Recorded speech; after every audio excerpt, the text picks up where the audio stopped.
ನಮಸ್ಕಾರ ಎಲ್ರಿಗೂ. ಹಾಡು ನೋಡಿದ್ಮೇಲೆ ಮಾತಾಡೋಕ್ಕೇನೂ ಇಲ್ಲ. ಆ್ಯಕ್ಚುಲಿ ಇಲ್ಲಿ ಕವಿರಾಜ್ ಅವರ ಮಾತುಗಳೇ ಅದ್ಭುತವಾಗಿತ್ತು. ಆಮೇಲೆ ಪೂರ್ಣ ಇಡೀ ತಂಡ ಒಟ್ಟಾರೆಯಾಗಿ ಸಿನಿಮಾ ಹೊಸದಷ್ಟೇ, ಅನುಭವ ಯಾರಿಗೂ ಏನು ಹೊಸದಲ್ಲ. ಎಲ್ಲರೂ ಅನುಭವಿಸ್ತಾರೆ ಇಲ್ಲಿರೋರು, ಭಾಳ ಚೆನ್ನಾಗಿ ತಿಳ್ಕೊಂಡಿರೋರು, ಜರ್ನಿ ಮಾಡಿರೋರು, ಕಷ್ಟಗಳನ್ನ ನೋಡಿರೋರು, ಬದುಕಲ್ಲಿ ಸಹಿಸ್ಕೊಂಡವರು, ಸೋತವರು, ಸೋಲು ಉಂಡವರು, ಕೆಳಗೆ ಬಗ್ಗದವರು, ಬಾಗದವರು ಎಲ್ಲರೂ ನಮ್ಮ ಜೊತೆಗಿದ್ದಾರೆ ಇವತ್ತು. ಅದ್ರಲ್ಲಿ ನಾನು ನಿಮ್ಮಲ್ಲಿ ಒಬ್ಬ, ನಾನು ಹೊರತಲ್ಲ ನಿಮಗೆ. ಆ್ಯಂಡ್ ಅಫ್ಕೋರ್ಸ್ ಒಂದೊಂದು ವರ್ಗದಲ್ಲಿ ನಾವೆಲ್ಲರೂ ಒಂದೊಂದು ಕಡೆ ಎಲ್ಲರೂ ಬಾಗಿದ್ದೀವಿ, ಬೆನ್ನು ಬಾಗಿಸಿದ್ದೀವಿ. ನನಗೆ ಯಾಕೆ ರೋಷ ಆವೇಶ ಅಂತ ಎಲ್ಲರೂ ಕೇಳ್ತಾರೆ. ನನ್ನಲ್ಲಿ ಸ್ವಲ್ಪ ಕೋಪ ಜಾಸ್ತಿ, ಅದೇ ನನ್ನ ವೀಕ್ ಪಾಯಿಂಟ್ ಅಂತ ನಮ್ಮ ಪೂರ್ಣ ಮತ್ತೊಬ್ರು ಎಲ್ಲರೂ ಹೇಳ್ತಾ ಇರ್ತಾರೆ ನನಗೆ. ನನ್ನ ಕೋಪನೇ ನನಗೆ ವೀಕ್ ಪಾಯಿಂಟ್ ಅಂತ. ಅಫ್ಕೋರ್ಸ್ ಇರಲಿ, ನನ್ನ ಕೋಪ ಯಾಕೆ ಅಂತಂದ್ರೆ ಸಮಾಜ ಯಾಕೆ ಹಿಂಗಿದೆ ಅಂತ ನನ್ನ ಕೋಪ. ಯಾಕೆ ಮನುಷ್ಯರೆಲ್ಲ ನಾವು ಯಾಕೆ ಹಿಂಗಿದೀವಿ ಅಂತ ಕೋಪ. ಯಾಕೆ ನಾವೆಲ್ಲರೂ ಒಟ್ಟಾಗಿರಕ್ಕಾಗಲ್ಲ ಅಂತ ಕೋಪ. ಯಾಕೆ ಎಲ್ಲರೂ ನಾವು ಖುಷಿಯಾಗಿರಕ್ಕಾಗಲ್ಲ ಅಂತ ಕೋಪ. ಯಾಕೆ ನಾವೆಲ್ಲರೂ ಒಂದೇ ಅಂತ ಬದುಕಕ್ಕಾಗಲ್ಲ ಅಂತ ನನ್ನ ಕೋಪ. ಯಾಕೆ ನೀವು ಮಾತ್ರ ತಿಂತಾ ಇದ್ದೀರಾ ಉಂಟಾ ಇದ್ದೀರಾ ಅಂತ ನನ್ನ ಕೋಪ. ಯಾಕೆ ನಮ್ಮ ಮಕ್ಕಳು ಮಾತ್ರ ಬಟ್ಟೆ ಇಲ್ಲ, ಒಳ್ಳೆ ಬಟ್ಟೆ, ನಮ್ಮ ಮಕ್ಕಳು ಮಾತ್ರ ಎಜುಕೇಶನ್ ಇಲ್ಲ ಅಂತ ನನ್ನ ಕೋಪ. ಯಾಕೆ ನೀವು ಕಾರ್ ಮೇಲೆ ಕಾರಲ್ಲೇ ಓಡಾಡಬೇಕು ಅಂತ ನನ್ನ ಕೋಪ. ಯಾಕೆ ನಾನು ಕಾಲ್ ಮೇಲೆ ಕಾಲು ಹಾಕೊಂಡ್ರೆ ನಿಮ್ಗೆ ಬೇಜಾರಾಗುತ್ತೆ ನನ್ನ ಕೋಪ. ನೀವು ಕಾಲ್ ಮೇಲೆ ಕಾಲು ಹಾಕೊಂಡು ಕೂತ್ಕೊಂಡಾಗ ನಾನು ಸುಮ್ಮನೆ ಇರಬೇಕು, ನಾನು ಕಾಲ್ ಮೇಲೆ ಕಾಲು ಹಾಕೊಂಡು ಕೂತ್ಕೊಂಡಾಗ ನಿಮ್ಗೆ ಯಾಕೆ ಈಗ ಹರ್ಟ್ ಆಗುತ್ತೆ, ಅದು ನನ್ನ ಕೋಪ. ಈ ಸಮಾನತೆಯನ್ನ ಅವತ್ತಿಂದ ಫೈಟ್ ಮಾಡ್ತಾ ಬಂದಿರೋದು ಮನುಷ್ಯ ಕುಲ. ಅದು ಅಂಬೇಡ್ಕರ್ ಒಬ್ಬರಲ್ಲ. ಭೂಮಿ ಯಾವಾಗ ಜನಿಸ್ತೋ ಅಲ್ಲಿಂದ ಅಸಮಾನತೆ ಶುರುವಾಯಿತು. ಒಬ್ಬೊಬ್ಬರು ಮನುಷ್ಯರು ವೈಮನಸ್ಸು, ಅಸೂಯೆ, ಇದನ್ನೇ ತುಂಬ್ಕೊಂಡು ಬದುಕ್ತಾ ಬದುಕ್ತಾ ಬದುಕ್ತಾ ಅದು ಬ್ಲಾಸ್ಟ್ ಆಗ್ತಾ ಬಂತ ಅಷ್ಟೇ. ಅದಕ್ಕೊಬ್ಬರು ಅಂಬೇಡ್ಕರ್ ಹುಟ್ಟಿದ್ರು, ಸಂವಿಧಾನ ಬರೆದ್ರು. ಅಯ್ಯೋ ದಂಡ್ರ, ಏನ್ರಯ್ಯ ಇಷ್ಟೆಲ್ಲ ಕಡೆ ಹಿಡಿದಿರಾ, ಫೈಟು, ಮಣ್ಣು, ಮೊಸಿ, ಕ್ಯಾಮ್ರಾ, ಅದು ಇದು ಎಲ್ಲ ಕಡೆ ಹಿಡಿದಿರಾ, ಏನ್ರೋ ದಂಡ್ರ, ನಿಮ್ಗೊಂದು ಸಂವಿಧಾನ ಬರೀಬೇಕಲ್ರೋ, ನೀವೆಲ್ಲ ಆರಾಮಾಗಿರಿ ಅನ್ನೋದಕ್ಕೆ, ನೀವು ಖುಷಿಯಾಗಿರಿ, ಬಡದಾಡಬೇಡಿ, ನೆಮ್ಮದಿಯಾಗಿರಿ ಅನ್ನೋದಕ್ಕೆ ನಿಮ್ಗೊಂದು ಸಂವಿಧಾನ ಬರೀಬೇಕಾ ಅಂತ ಅಂಬೇಡ್ಕರ್ ಬರೆದ್ರು. ಮಹಾತ್ಮರು ಬಂದ್ರು, ಹುತಾತ್ಮರು ಬಂದ್ರು, ದೊಡ್ಡ ದೊಡ್ಡ ವ್ಯಕ್ತಿಗಳು ಬಂದ್ರು, ನಮ್ಮ ತಾಯಿ, ನಮ್ಮ ತಂದೆ, ಸುತ್ತ ಇರೋ ಎಲ್ಲರೂ ಹೇಳಿದ್ರು ಬಡಾಡ್ಬಿಡಿ ಕಂಡ್ರೆ ನಾವೆಲ್ಲ ಮುಂದೆ. ಮೊನ್ನೆ ತಾನೇ ಕನಕದಾಸ ಜಯಂತಿ. ಕುಲ ಕುಲ ಕುಲವೆಂದು ಹೊಡೆದಾಡಿದ್ರಿ, ನಿಮ್ಮ ಕುಲದ ನೆಲೆಯೇನಾದರೂ ಬಲಿರ ಬಲಿರ ಅಂತ ಯೋಗರಾಜ್ ಭಟ್ರು ಒಂದು ಹಾಡು ಬರ್ದಿದ್ರು, ತುಂಬಾ ಚೆನ್ನಾಗಿದೆ, DNA ಅಂತ. ಆ ಹಾಡು ಯೂಟ್ಯೂಬ್ ಅಲ್ಲಿ ಕೇಳಿ, ಚೆನ್ನಾಗಿದೆ ಅದು. ನಮ್ಮ DNA ಮೂಲ ಹುಡುಕ್ತಾ ಹೊರಟ್ರೆ ನಾವ್ ಎಲ್ಲಿವರೆಗೂ ಅಂತ ಯಾರಿಗೂ ಗೊತ್ತಾಗಲ್ಲ. ಯಾವುದೋ ದೇಶದ ಯಾವುದೋ ಕಂಟ್ರಿಯ ಯಾವುದೋ ಮೂಲೆಯಲ್ಲಿ ನಮ್ದು ಯಾವುದೋ DNA ಸಿಗುತ್ತೆ, ನಾವು ಅಲ್ಲಿಯವರು ಅಂತ. ಆ DNA ಹುಡುಕೋದ್ರಿಂದ ಸಿಗ್ತೀವಿ ನಾವು. ನಾನು ಶ್ರೇಷ್ಠ, ನೀವು ಶ್ರೇಷ್ಠ, ನಾನ್ ದೊಡ್ಡವನು ಅಂದ್ರಲ್ಲ, ನಮ್ಮ ಇಡೀ ಬದುಕು ಕಳ್ಕೊಂಡು ಅದಕ್ಕೆ ಫೈಟ್ ಮಾಡಿ ನಮ್ಮ ಮಕ್ಕಳ ತಲೆಗೂ ತುಂಬಿ ಅದನ್ನು ಪಾಸ್ ಮಾಡಿ ಮುಂದಿನ ಜನರೇಷನ್ಗೂ ತುಂಬಿ ಯಾರು ನೆಮ್ಮದಿಯಾಗಿರ್ಬಾರ್ದು ಸಮಾಜದಲ್ಲಿ, ಹಂಗ್ ಮಾಡಿ ಮುಂದಕ್ಕೆ ಹೋಗ್ತಾ ಇದ್ದೀವಿ. ಈ ಬದುಕು ಬೇಕಾ ಅನ್ನೋ ಪ್ರಶ್ನೆ ನಾನು ನೋಡೋಣ ತುಂಬಾ ಸ್ಟ್ರಾಂಗ್ ಆಗಿದೆ. ಅದಕ್ಕೆ ನನ್ನ ಕೋಪ ಜಾಸ್ತಿ. ನಾನು ಎದೆ ಉಪ್ಸಿ ನಿಲ್ತೀನಿ ಯಾವಾಗ್ಲೂ, ಎಲ್ಲೇ ಹೋದ್ರು. ದುರಂಕಾರ ಅಲ್ಲ, ಕಾನ್ಫಿಡೆನ್ಸ್. ಇಲ್ಲ ಅಂದ್ರೆ ನೀವು ನನ್ನ ಬೆಂಡ್ ಮಾಡ್ತಾನೆ ಇರ್ತೀರ. ನಾನು ಚೂರು ಬೆಂಡ್ ಆದ್ರೆ ನನ್ನ ತಲೆ ಮೇಲೆ ಕಾಲು ಸೀದಾ ಬರುತ್ತೆ ನಿಮ್ದು. ಹಾಗಾಗಿ ನಾನು ಬೆಂಡ್ ಆಗಲ್ಲ. ನಾನು ಅಂದ್ರೆ ಯಾರು? ನನ್ನಂತ ಎಲ್ಲ ವ್ಯಕ್ತಿಗಳು, ನಾವು ಅಂಬೇಡ್ಕರ್ ಆದಿಯಾಗಿ, ಮಹಾತ್ಮ ಗಾಂಧೀಜಿ ಆದಿಯಾಗಿ, ಕುವೆಂಪು ಆದಿಯಾಗಿ, ತೇಜಸ್ವಿ ಆದಿಯಾಗಿ ನಾವೆಲ್ಲರೂ. ನೀವು ಕೇಳ್ಬೋದು, ಅಂದ್ರೆ ನಿಮಗೆ ಈಗ ನಮ್ಮನ್ನೊಂದು ಗುಂಪಿಗೆ ಸೇರಿಸ್ಬಿಡ್ತೀರಾ ಹೇಗೆ? ಹಸುವಿನ ಪರ ಮಾತಾಡಿದ್ರೆ ನಾನೊಂದು ಗುಂಪು, ಬಡವರ ಪರ ಮಾತಾಡಿದ್ರೆ ನಾನೊಂದು ಗುಂಪು, ನಾನು ಒಂದು ವರ್ಣದ ವಿರೋಧಿಯಾಗಿ ಮಾತಾಡಿದ್ರೆ ಒಂದು ಗುಂಪು, ನಾನು ಸಮಾನತೆಯ ಪರವಾಗಿ ಮಾತಾಡಿದ್ರೆ ನಾನೊಂದು ಗುಂಪು. ಪರವಾಗಿಲ್ಲ, ನಾನು ಆ ಗುಂಪಲ್ಲಿರೋದಕ್ಕೆ ತುಂಬಾ ಹೆಮ್ಮೆ ಪಡ್ತೀನಿ. ಇದನ್ನ ವಿರೋಧಿಸೋರು ಎಷ್ಟೋ ಜನ ಬಂದ್ರು, ಕತ್ತಿ ತಗೊಂಡು ಹೊಡೆದಾಡ್ತೀನಿ ಅಂತ ಹೇಳಲ್ಲ ನಾನು. ನಿಮ್ಮನ್ನ ಕನ್ವಿನ್ಸ್ ಮಾಡ್ಬೇಕು, ನಿಮ್ಮನ್ನ ಬದಲಾಯಿಸ್ಬೇಕು. ಆ ಜವಾಬ್ದಾರಿ ನಮ್ಮ ಮೇಲಿದೆ. ಆ ಬದಲಾಯಿಸ್ತೀವಿ, 100% ಬದಲಾಯಿಸ್ತೀವಿ. ಅದು ಇಲ್ಲಿ ಕೂತಿರೋ ಎಲ್ಲರೂ ನಾವು ಬದಲಾಯಿಸಕ್ ಆಗಲ್ಲ. ಇಬ್ರು ಇದ್ದಿರ್ತಾರಲ್ಲಿ, ನನ್ನಂತ ಒಬ್ಬ ಇಲ್ಲಿ ಕೂತಿರ್ತಾರೆ, ಅಲ್ಲೊಬ್ರು ಕೂತಿರ್ತಾರೆ, ಅಲ್ಲೊಬ್ರು ಕೂತಿರ್ತಾರೆ. ಅವ್ರಷ್ಟು ಜನ ಇಡೀ ಸರ್ಕಲ್ ಕವರ್ ಮಾಡ್ತಾರೆ. ಅದೇ ನಂಬಿಕೆ. ಆ ನಂಬಿಕೆ ಮೇಲೆ ಇಡೀ ಭೂಮಿ ಬದುಕ್ತಾ ಇರೋದು. ಈ ಭೂಮಿ ಯಾರು ಸೊತ್ತು ಅಲ್ಲ, ಅದನ್ನ ಯಾವಾಗಲೂ ಹೇಳ್ತಾ ಇರ್ತೀನಿ ನಾನು. ನಾವೇ ಬಾರ್ಡರ್ ಹಾಕಿರೋದು, ನಾವೇ ಲೈನ್ ಹಾಕೊಂಡಿರೋದು, ನಾವೇ ಸೆಕ್ಯೂರಿಟಿ ಹಾಕೊಂಡಿರೋದು, ನಾವೇ ಭಯಸ್ಥರಾಗಿ ಸೆಕ್ಯೂರಿಟಿ ಹಾಕೊಂಡು ನಮ್ಮನ್ನು ನಾವು ಕಾಯ್ತಾ ಇರೋದು. ಯಾಕಂದ್ರೆ ಅಷ್ಟು ನಾವು ಸರಿ ಇಲ್ಲ ಅಂತ ಅರ್ಥ. ಯಾವ ಪ್ರಾಣಿಗಳು ಬಾರ್ಡರ್ ಹಾಕೊಂಡಿಲ್ಲ, ಯಾವ ಪಕ್ಷಿಗಳು ಬಾರ್ಡರ್ ಹಾಕೊಂಡಿಲ್ಲ. ಆಸ್ಟ್ರೇಲಿಯಾದಿಂದ ಇಲ್ಲಿಗೆ ಪಕ್ಷಿಗಳು ಹಾರು ಬರ್ತವೆ, ಯಾವ ಬಾರ್ಡರ್ ಇಲ್ಲ. ನಮ್ಗೆಲ್ಲ ಬಾರ್ಡರ್ ಇದೆ. ಈ ಗಡಿನ ದಾಟೋದು ಯಾವಾಗ? ನಾವು ವಿಶ್ವಮಾನವರಾಗೋದು ಯಾವಾಗ? ಅದಕ್ಕೆ ನಾವು ಕುವೆಂಪು ಬರೆದಿದ್ದು. ಎಲ್ಲ ಓದ್ತೀವಿ ಅಷ್ಟೇ. ಕುವೆಂಪು ಇಷ್ಟ ಬರೀ ಫೋಟೋದಲ್ಲಿ ಮಾತ್ರ, ಅನಂತಮೂರ್ತಿ ಇಷ್ಟ ಬರೀ ಫೋಟೋ ಮಾತ್ರ. ಎಲ್ಲಿ ಸರ್ಕಾರಿ ಸ್ಕೂಲಲ್ಲಿ 2 ಫೋಟೋ ಇರುತ್ತೆ, ಇಲ್ಲ ವಿಧಾನಸೌಧದಲ್ಲಿ 2 ಫೋಟೋ ಇರುತ್ತೆ. ಎಲ್ರದ್ದು ಯಾರು ಇವರು? ಯಾರು ಗೊತ್ತಿರಲ್ಲ.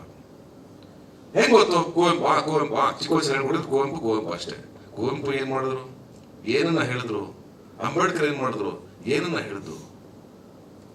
ಒಂದೊತ್ತು ಹಸ್ಕೊಂಡಿರಿ ನೀವು, ಆ ದುಡ್ಡಲ್ಲಿ ಶಿಕ್ಷಣ ಕೊಡಿ ಅಂತ ಹೇಳಿದ್ರು ಮಕ್ಕಳಿಗೆ. ಈ ಸೆನ್ಸಿಬಿಲಿಟಿ ನಾವು ಬೆಳೆಸ್ಕೊಳ್ಳಿಲ್ಲ ಅಂತಂದ್ರೆ ಏನ್ ಬದಲಾವಣೆ ಬರುತ್ತೆ ಸಮಾಜದಲ್ಲಿ?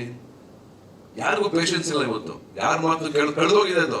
ನಾವು ಕೂತ್ಕೊಂಡು ಕೇಳ್ತೀವಿ, ಆಕ್ಚುಲಿ ಏನ್ ಹೇಳ್ತಾ ಇದಾರೆ ಕವಿರಾಜ್ ಅವರು, ಏನೋ ಹೇಳ್ತಾ ಇದಾರೆ ಇಂಪಾರ್ಟೆಂಟ್ ಆಗಿ ಕೇಳಿಸ್ಕೊಳ್ಳೋಣ.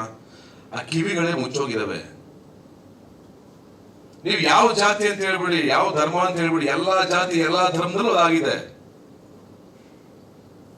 ಆ ಒಳಗಿನ ಅರಿವನ್ನೇ ಮುಚ್ಕೊಂಡ್ಬಿಟ್ರೆ ನಾವು ಯಾವ ಕ್ರಾಂತಿ, ಯಾವ ಹಾಡುಗಳು, ಯಾವುದೇ ಸಿನಿಮಾಗಳು ಬಂದ್ರು ಅದನ್ನ ಓಪನ್ ಮಾಡಕ್ಕಾಗಲ್ಲ.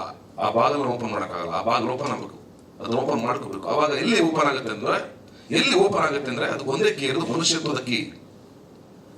ಆ ಮನುಷ್ಯತ್ವದ ಕೀ ನಮ್ಮ ಜೊತೆ ಇರೋವರೆಗೂ ಈ ಡೋರ್ ಓಪನ್ ಇರುತ್ತೆ. ಆ ಮನುಷ್ಯತ್ವದ ಕೀನೇ ಮರ್ತ್ಬಿಟ್ರೆ ನಾವು ಯಾವ ಡೋರ್ ಓಪನ್ ಆಗಲ್ಲ.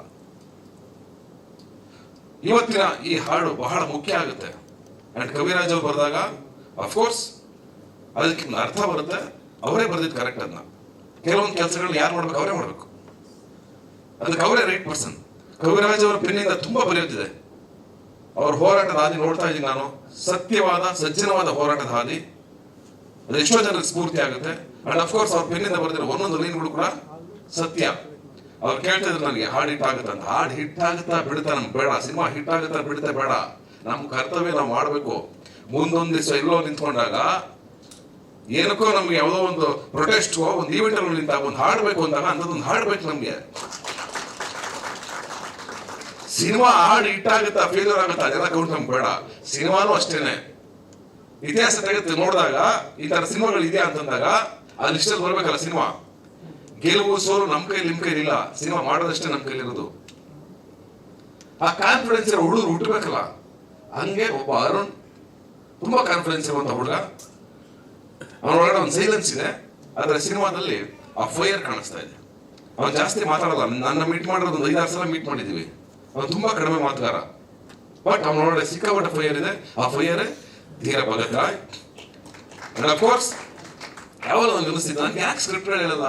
ನಾನು ಕೇಳ್ತಾ ಇರ್ತಾರೆ ಹುಡುಗರು, ಅಣ್ಣ ನೀವು ಈ ತರ ಸಿನಿಮಾ ಮಾಡ್ಬೇಕು, ನೀವು ಈ ತರ ವಿಚಾರದವರು, ನೀವ್ ಯಾಕೆ ಅಂಬೇಡ್ಕರ್ ಒಂದು ಸಿನಿಮಾ ಮಾಡಲ್ಲ, ನೀವ್ ಯಾಕೆ JB ಮರ ತರದೊಂದು ಸಿನಿಮಾ ಮಾಡಲ್ಲ, ನೀವ್ ಯಾಕೆ ಯಶವಂತ ತರದೊಂದು ಸಿನಿಮಾ ಮಾಡಲ್ಲ? ತುಂಬಾ ಜನ ಕೇಳಿದ್ದಾರೆ ನನಗೆ. ಆ ಪ್ರಶ್ನೆ ಸಿಕ್ಕಾಪಟ್ಟೆ ಬಂದಿದೆ ನನಗೆ. ಅದನ್ನ ಓಪನ್ ಮಾತಾಡ್ತೀನಿ ನಾನು.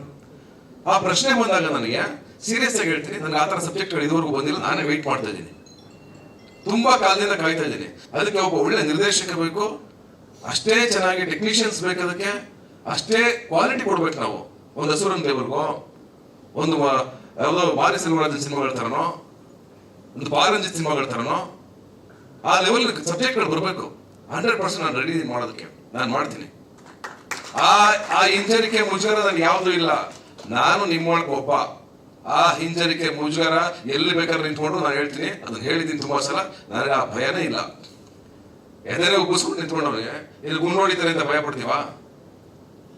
ಇಷ್ಟೆಲ್ಲಾ ಮಾತಾಡಿದ್ಮೇಲೆ ಗುಂಡು ಹೊಡಿತಾರೆ ಅಂತ ಭಯ ಪಡ್ತೀವ? ಇಷ್ಟೆಲ್ಲ ಧೈರ್ಯ ಬಂದ್ಮೇಲೆ ಎದುರ್ಕೊಂಡು ಓಡಾಡ್ತೀವ? ಒಬ್ಬೊಬ್ಬರೇ ಓಡಾಡೋದು ನಾನು. ಆ ಭಯ ಯಾವುದೂ ಇಲ್ಲ. ಯಾಕಂದ್ರೆ ನಾನು ಎಲ್ಲರನ್ನೂ ಪ್ರೀತಿಸ್ತೀನಿ, ಅವರು ನನ್ನ ಪ್ರೀತಿಸ್ತಾರೆ. ಹಂಗಿದ್ಮೇಲೆ ಪ್ರೀತಿ ಇರೋ ಕಡೆ ಭಯ ಬರೋ ಮಾತೇ ಇಲ್ಲ. ಇನ್ನೆರಡನೇದಾಗಿ ಸಿನಿಮಾ ವಿಷಯಕ್ಕೆ ಬರ್ತೀನಿ, ಮುಗಿಸ್ತೀನಿ ಶಾರ್ಟ್ ಆಗಿ.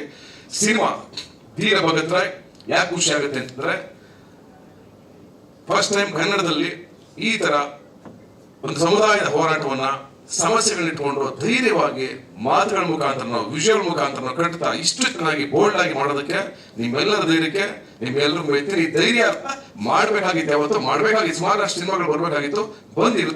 ಈಗ ನಿಮ್ಮ ಮೊದಲನೇ ಸಿನಿಮಾ ಆಗ್ತಾ ಇದೆ, ಅದು ನಾಂದಿ ಆಗ್ಲಿ ಅಂಡ್ ನಾನು ಮಾಡೋ ತರ ಆಗ್ಲಿ ಅಂತ ಹೇಳಕ್ಕೆ ಇಷ್ಟಪಡ್ತೀನಿ. ಅಂಡ್ ಅಫ್ಕೋರ್ಸ್ ನಮ್ಮ ಪ್ರವೀಣ್ ಗೌಡ್ರು ಬಹಳ ದೊಡ್ಡ ವಿಷಯ, ನೀವು ಈ ತರ ಒಂದು ಸಬ್ಜೆಕ್ಟ್ಗೆ ಅರುಣ್ ಅವ್ರನ್ನ ನಂಬಿ ಅಂಡ್ ಇಡೀ ತಂಡ ನಂಬಿ ಇಷ್ಟು ದುಡ್ಡನ್ನ ಸಿಕ್ಕಾಪಟ್ಟೆ ಹಾಕಿ ಗೊತ್ತಾಗುತ್ತೆ, ತುಂಬಾ ಖರ್ಚು ಮಾಡಿದಿರ. ಒಳ್ಳೇದಾಗ್ಲಿ, ಸಿನಿಮಾ ಕೂಡ ಕಮರ್ಷಿಯಲ್ ಆಗಿ ಗೆಲ್ಲಿ sir. And of course hero heroine ಇಬ್ರು ತುಂಬಾ ಆಸೆಗಳಿಂದ ಈ ಸಿನಿಮಾ ನೋಡ್ತಾ ಇದಾರೆ, ಅವ್ರಿಬ್ರಿಗೂ ಒಳ್ಳೇದಾಗ್ಲಿ. ಅಫ್ಕೋರ್ಸ್ ನೀವು ಯಾವತ್ತು ನನ್ನಿಂದ ಏನಾದ್ರು ಸಣ್ಣ, ನಮ್ಮಿಂದ ಏನ್ ದೊಡ್ಡ ಸಹಾಯ ಆಗುತ್ತೋ ಗೊತ್ತಿಲ್ಲ, ನಾನು ಆ ಮಟ್ಟಿಗೆ ಬೆಳಿಲಿ ಅಂತ ನಿಮ್ಮೆಲ್ಲರ ಕೇಳ್ಕೊತೀನಿ.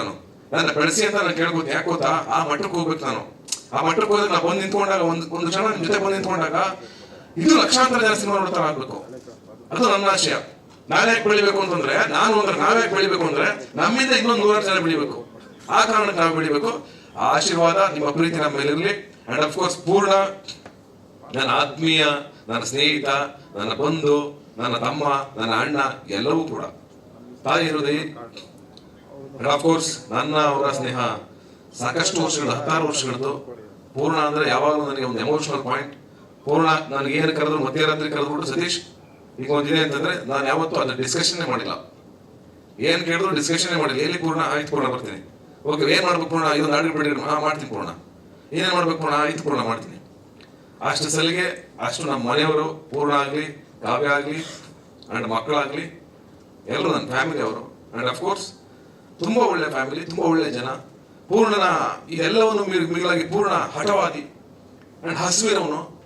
ಅಂಡ್ ಪೂರ್ಣ ಬರೀ ಸಿನಿಮಾ ಅಂತ ಬರೀ ಮ್ಯೂಸಿಕ್ ಮಾಡಲ್ಲ, ಸ್ಕ್ರಿಪ್ಟ್ ಒಳಗಡೆ ತೋರ್ಕೊಳ್ಳೋದಾಗ್ಲಿ, ನಮ್ಮೊಳಗಡೆ ತೋರ್ಕೊಳ್ಳೋದಾಗ್ಲಿ, ಒಂದು ಡಿಸ್ಕಷನ್ ಆಗ್ಲಿ, ಒಂದು ಎಥಿಕ್ಸ್ ಬಂದಾಗಲಿ, ಸ್ನೇಹಿತರನ್ನ ಬಿಟ್ಕೊಡ್ದಂಗೆ, ಯಾವ ಸ್ನೇಹಿತರನ್ನು ಬಿಟ್ಕೊಡ್ದಂಗೆ ಗಟ್ಟಿಯಾಗಿ ನಿಂತ್ಕೊಳ್ಳೋದಾಗ್ಲಿ, ಬಂದು ಅಪ್ಕೊಳ್ಳೋದಾಗ್ಲಿ, ಅದೆಲ್ಲವೂ ಪೂರ್ಣ ಕ್ಯಾರೆಕ್ಟರ್. ಪೂರ್ಣ ಅದು ನಿಮ್ಮನ್ನ ಒಂದು ತೂಕ ನಮ್ಮ ಕಣ್ಣಲ್ಲಿ ಯಾವಾಗಲೂ ಕರ್ಕೊಂಡು ನಿಲ್ಸಿದೆ. ನಾವ್ ಯಾವತ್ತೂ ನಿಮ್ಮನ್ನ ಕೆಳಗಡೆ ಮಾಡೋಕೆ ಸಾಧ್ಯನೇ ಇಲ್ಲ. Best of luck. ತುಂಬಾ ಚೆನ್ನಾಗಿ ಮಾಡಿದ್ರೆ ಹಾಡು ಅಂಡ್ ತುಂಬಾ ಚೆನ್ನಾಗಿ ಅಭಿನಯಿಸಿದ್ರೆ ಇಬ್ರು, ನವೀನ ನೀವಿಬ್ರು. ಅಂಡ್ ಆ ನವೀನ ತುಂಬಾ ಚೆನ್ನಾಗಿ ಆಡಿದ್ದಾನೆ. ಇದಿಷ್ಟು ಒಂಥರ ಸಂಪೂರ್ಣವಾದ ವೇದಿಕೆ. ಇದು ಬಹಳ ಖುಷಿ ಆಯ್ತು ನಾನು ಬಂದಿದ್ದಕ್ಕೆ. ಅಂಡ್ ಅಫ್ಕೋರ್ಸ್ ಅಷ್ಟು ಮಾತಿತ್ತು ನಮ್ಗೆ ಆಡೋದಕ್ಕೆ. ಹಾಗಾಗಿ ನಿಮ್ಗೆಲ್ಲರಿಗೂ ಒಳ್ಳೇದಾಗ್ಲಿ. ಧೀರ ಭಗತ್ ರಾಯ್ ಗೆದ್ದು ಬರಲಿ. ಅಂಬೇಡ್ಕರ್ ಅವರ ಕಿಡಿಯಾಗಿ ಅಂಡ್ ಗೂಳಿಯಾಗಿ. Thank you.